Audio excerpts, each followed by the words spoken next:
What if I told you there was a weapon that could basically shoot into space? All the way back in 1918. Well, in the final year of World War I, Germany did just that. They unleashed a gun that terrorized an entire city from over the horizon, and in doing so, changed not just warfare, but our whole idea of what was even possible. So let's set the scene. It's Paris, the morning of March 23rd, 1918. The city's been through a lot, but for the moment, it's quiet. Eerily quiet. You look up, the sky's clear. No air raid sirens, no buzzing of airplane engines, nothing. And then, at 7:18 a.m., bam! A massive explosion rips through the city. 15 minutes later, another one, and then another. All day long, these mysterious blasts just keep happening, seemingly appearing out of thin air. There's no warning, just sudden, terrifying chaos. You can imagine, people in Paris were completely baffled. I mean, they knew what German bombers and Zeppelin raids sounded like. You hear the drone of the engines. But this was silent. So what on earth was going on? Where were these attacks coming from? The theories started flying immediately. Could it be a new kind of Zeppelin, one that flew so high you couldn't even hear it? Or maybe some newfangled aerial torpedo? The authorities got so desperate they actually started searching old quarries nearby, convinced that German spies had somehow smuggled a massive cannon right under their noses. But pretty quickly, they found shell fragments. This wasn't a bomb, it was artillery. And that's when French reconnaissance pilots made a discovery that seemed absolutely impossible. The weapon wasn't hidden nearby. It was way, way back, behind German line. And this was the culprit. The Paris gun. A super gun on a scale the world had never, ever seen. It was shelling the city from a staggering 120 kilometers, that's 75 miles away. It was a technological leap so huge, nobody on the Allied side even thought it was in the realm of possibility. Okay, so let's clear something up right away. This was not Big Bertha. That's a common mistake. Big Bertha was the nickname for a totally different, much fatter howitzer used to smash Belgian forts at close range. The Paris gun was a different beast entirely. It was long, it was slender, and it was designed for one thing and one thing only: extreme, mind-bending range. And the sheer scale of this project was just wild.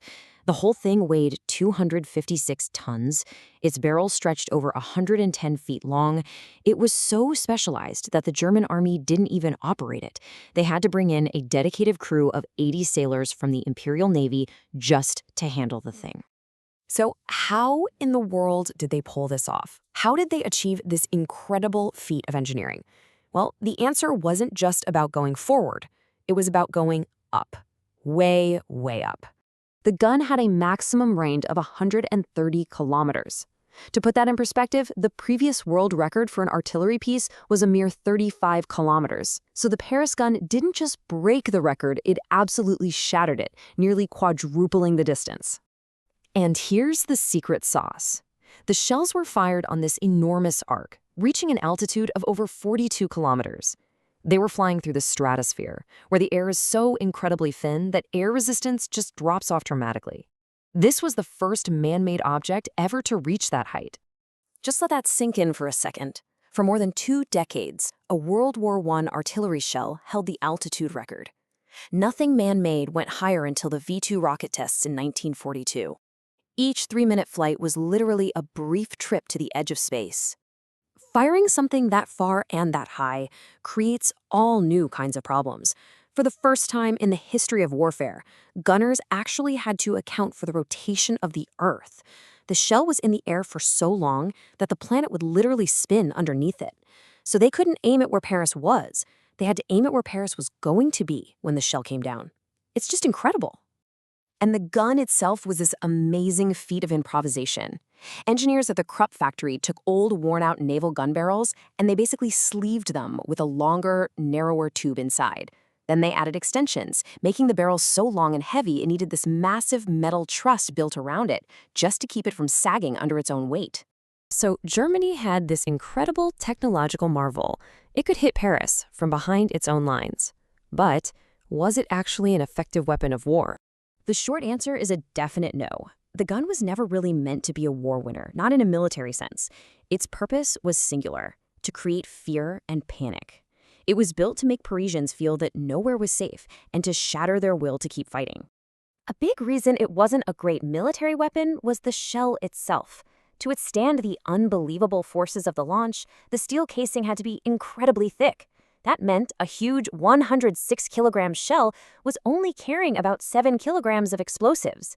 The bang was actually pretty small for a weapon of this scale. So you have this really stark disconnect. On one hand, you've got this colossal weapon system. On the other, the result of a direct hit was a crater just a few meters across. The psychological impact of a shell falling from a silent sky was immense, but the physical damage was surprisingly limited. On top of all that, actually operating the gun was a logistical nightmare. The incredible force wore out the barrel so fast that it had to be sent back to the factory after just 65 shots. And to compensate for that wear, each shell was made slightly larger than the one before it, meaning they had to be fired in a strict numerical sequence. One little mistake and you could destroy the entire gun. But even though it wasn't a strategic weapon, we can't forget its very real human cost. This wasn't just a science experiment. Over its 5 months of operation, the Paris gun killed 250 people and wounded over 600 more. The deadliest single strike happened on Good Friday, 1918. A shell landed directly on the roof of the St. Gervais church while a service was going on. The roof collapsed, killing 91 worshippers and wounding 68. It was just a tragic, horrible demonstration of how indiscriminate this weapon really was. As the Allies advanced in August of 1918, the guns were withdrawn. It's believed their crews completely destroyed them to prevent them from being captured. No Paris gun was ever found. They just vanished. But its impact was just getting started. The gun itself might have disappeared, but its ghost shaped the next half-century of warfare.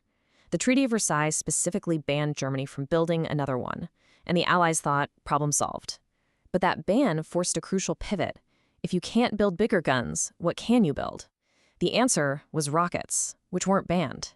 And that pivot led directly to the V-2 rocket program. So in a strange twist of fate, the Paris gun became the unlikely ancestor of the space age. In the end, the Paris gun was a technological dead end, but it was also a prophecy. It ushered in a new era where the psychological impact on civilians became a primary objective of warfare. And that leaves us with a really critical question to think about. What is the true cost of a weapon whose greatest impact isn't on the battlefield, but in the mind?